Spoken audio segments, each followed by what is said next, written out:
Hi! വളരെ പെട്ടെന്ന് തന്നെ ചെയ്തെടുക്കാൻ പറ്റിയ ഒരു മാർബിൾ കേക്കിൻ്റെ റെസിപ്പിയാണ്. വളരെ കുറഞ്ഞ ഇൻഗ്രീഡിയൻസിൽ എന്നാൽ ഈസി ആയിട്ട് ചെയ്തെടുക്കാൻ പറ്റിയ ഒരു കേക്കാണ്. ഈവനിങ് സ്നാക്സ് ആയിട്ടും കുട്ടികളുടെ സ്നാക്സ് ബോക്സിലൊക്കെ ഒക്കെ കൊടുത്തു വിടാം. അപ്പോൾ നമുക്ക് റെസിപ്പി എങ്ങനെയാണെന്ന് നോക്കാം. ആദ്യം തന്നെ ഒരു മിക്സിംഗ് ബൗളിലേക്ക് 100 ഗ്രാം അൺസോൾട്ടഡ് ബട്ടർ ചേർത്ത് കൊടുക്കുക. ബേക്കിങ്ങിന് യൂസ് ചെയ്യുന്ന ഇൻഗ്രീഡിയൻസ് ഒക്കെ എപ്പോഴും റൂം ടെമ്പറേച്ചറിലായിരിക്കണം. ഇനി അതിലേക്ക് ഒരു കപ്പ് പൊടിച്ച പഞ്ചസാര ചേർത്ത് കൊടുക്കുക. ഒന്ന് ശ്രദ്ധിക്കുക, ഒരു കപ്പ് ചേർത്താൽ അത്യാവശ്യം ഒരു മധുരം ഉണ്ടാവുള്ളൂ.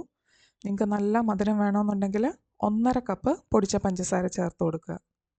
അതിനുശേഷം അതിലേക്ക് 2 മുട്ടയും കൂടി ചേർത്ത് ഒരു എഗ് ബീറ്റർ യൂസ് ചെയ്ത് നന്നായിട്ടൊന്ന് ബീറ്റ് ചെയ്തെടുക്കണം.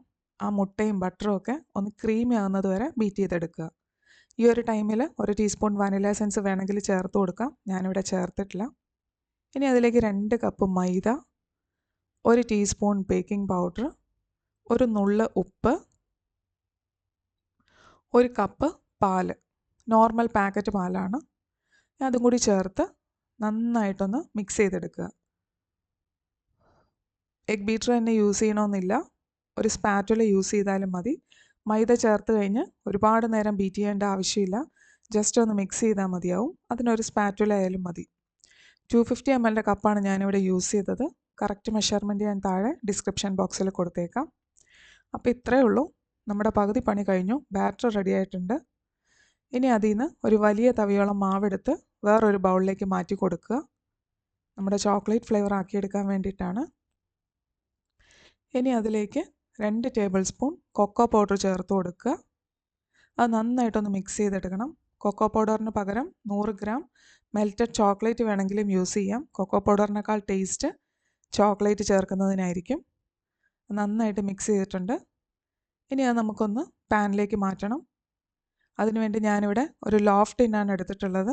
നിങ്ങൾക്ക് ഏത് ടിന്നോ നോർമൽ കേക്ക് ആക്കുന്ന പാനോ ഏത് വേണമെങ്കിലും എടുക്കാം. അത് നന്നായിട്ടൊന്ന് ഗ്രീസ് ചെയ്ത് കൊടുക്കണം. ബട്ടർ പേപ്പർ വേണമെങ്കിലും വിരിച്ചു കൊടുക്കാം. ഇനി അതിനുശേഷം നമ്മൾ തയ്യാറാക്കിയ വനില ബാറ്റർ മുഴുവനായിട്ട് അതിലേക്ക് ചേർക്കുക. അതിന് മുകളിലായിട്ട് നമ്മൾ തയ്യാറാക്കി വെച്ചിട്ടുള്ള ചോക്ലേറ്റ് ബാറ്റർ ചേർത്ത് കൊടുത്ത് ഒരു സ്ക്യൂവർ വെച്ച് നന്നായിട്ടൊന്ന് സ്വേൾ ചെയ്തെടുക്കുക. ഇത്രയേ ഉള്ളൂ. ഇനി നേരെ ഓവനിൽ വെച്ച് ബേക്ക് ചെയ്തെടുക്കാം. ഞാൻ 180 ഡിഗ്രിയിൽ 25 മിനിറ്റ്സ് ആണ് വെച്ചത്. ഓരോ ഓവനും ടെമ്പറേച്ചറും ടൈമിങ്ങും ഒക്കെ വ്യത്യാസം ഉണ്ടാവും. അതിനനുസരിച്ച് ബേക്ക് ചെയ്തെടുക്കുക.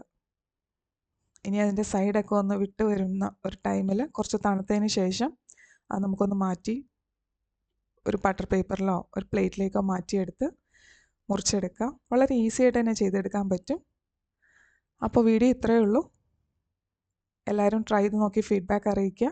വീഡിയോ ഇഷ്ടമെങ്കിൽ ലൈക്ക് ചെയ്യുക, ഷെയർ ചെയ്യുക, കമൻറ്റ് ചെയ്യുക. അപ്പോൾ അടുത്തൊരു വീഡിയോയിൽ കാണുന്നവരെ ബൈ.